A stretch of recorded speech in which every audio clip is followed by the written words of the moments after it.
Action. Why has Allah Ta'ala laid a condition for the amal? Because Allah Ta'ala knows that they will bring about belief and faith, but they won't do amal. Say Subhanallah. Allah Ta'ala said, this mankind, they will have iman. I will give them iman. La ilaha illallah Muhammadur Rasulullah. They will be sincere in saying that. But when I say amal, practice, they won't practice. So Allah Ta'ala has put a condition. I will give reward to those who with iman do amal at the same time. Subhanallah. Reason that if we don't practice after bringing about iman, some people, for example, they do dhikr of Allah because this is a majlis of Allah, Allah's remembrance, a great gathering, great sitting, great gathering, alhamdulillah. Just as the Quran and Hadith have told us about this. And it's optional, it's not compulsory, it's not a must. So what's the reason that a person has iman, but there's an obstacle for going towards amal, action? We need something to connect that link. If we have that, if we have more of that, then there'll be more desire to do amal. If we have more than that, then there'll be a stronger desire to do amal. And if we have more of that factor, then we'll have much more strength to do amal. And he will try his best and work his hardest. So it depends on this underlying factor. There's something between iman and amal that connects the two. And what is that? That is yaqeen, the certainty of the human being. The conviction. He is mu'mini but not muqinin. Allah subhanahu wa ta'ala explained the whole event to Hazrat Ibrahim alayhi salam. Why are you asking, should I sacrifice? Do you not have yaqeen in what I say? Yes, I do, Allah. I have yaqeen, but I want to increase it. Subhanallah. So these events in the Quran, they're not stories. They explain the status and the circumstances of what happened. So when a person is not going towards amal, action, the reason is he doesn't have yaqeen. Doesn't have certainty. Yes, iman. Pray salah, inshallah I'll pray from tomorrow. Do dhikr, brother. Inshallah I'll do dhikr at some stage. Do this action, X, Y, Z. Yes, we'll do it. The reason for this is that within that person, there is no yaqeen. And he doesn't have yaqeen on who? What? On Allah's promises. On Allah's promises, on Allah's words. Allah subhanahu wa ta'ala, where He has mentioned amal, action, Allah Ta'ala sunnah ilahi, the sunnah of Allah is that when Allah says amal, then regards to that action, Allah Ta'ala mentions all the rewards, so many, numerous. And Allah's Nabi sallallahu alaihi wasallam, he would explain the rewards after experiencing and seeing them. Not just that the Quran is saying it, but I've seen it and I've returned after seeing it. If after that we don't practice and do those amal, then what do we realize? Is that there's total loss and khasara. Loss, maut is close, death is close. And we are far from amal.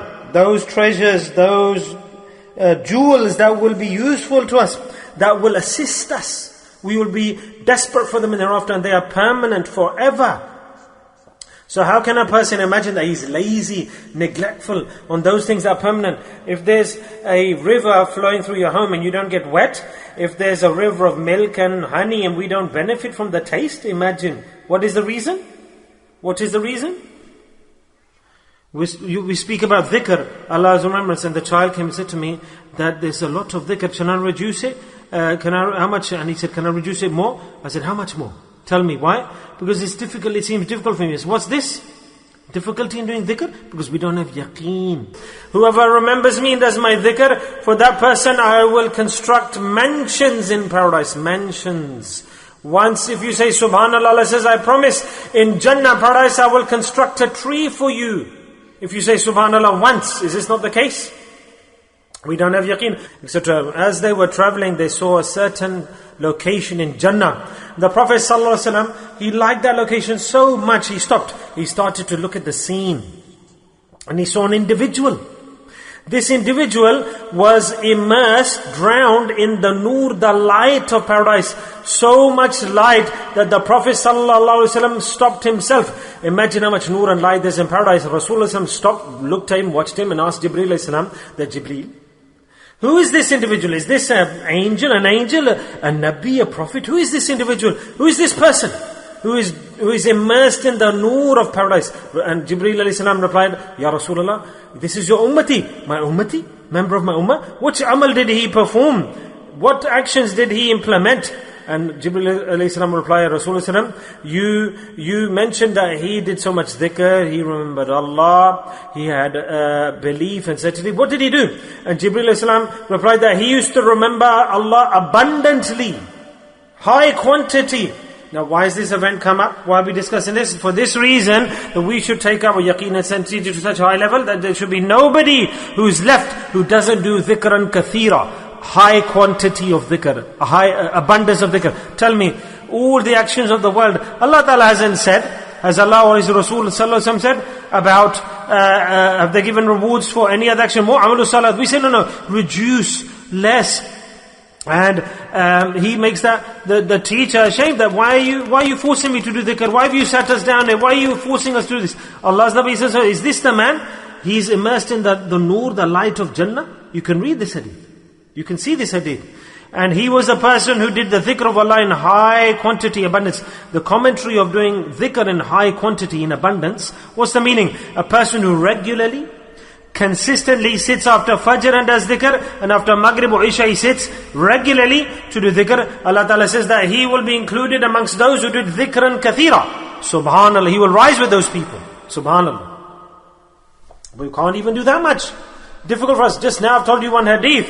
So if we have yaqeen, certainly that we should swear by Allah and get up today, that's such a high rank, and he'll get so much reward, and he is immersed in the light of paradise. We have to be forced to go, we have to be begged to go, we should do dua, Allah, please give me a majlis I can attend. Now, the other circumstance in our life, I don't feel like it, I don't understand it, X, Y, Z. What's this? What illness is this? Lack of desire, lack of yaqeen, lack of certainty. The whole of success is hinged on yaqeen, Quran, Hadith, Jannah, Hellfire, Allah, sight, visibility of Allah. Everything is not due to Iman, but after Iman is yaqeen. The higher, stronger your yaqeen is, then you will reach to the higher levels of accomplishment in deen. Yaqeen enables a person to do amal. People used to travel for thousands of miles and attend a majlis of dhikr, not one. Hundreds of thousands of people, the awliya Allah, that location, vicinity that I grew up in, and I got fairs from my Sheikh Hazrat Ali Murtaza, rahmatullahi. His first lesson to me was this. His own first lesson was, he would travel for thousands of miles just to attend a gathering, a majlis of dhikr. No other objective, no other purpose, without eating, thirsty. Why? Because he had yaqeen on the Quran. Life will end, and such a great time Allah has given to me, and I can sit in the majlis and do dhikr. I'm attaining this. And the biggest point that, for example, amal, deeds, they won't increase your yaqeen. They will come after, the deeds will come after. That's why dhikr has been termed as afdal, high grade. Why? Because dhikr of Allah, it is the greatest action.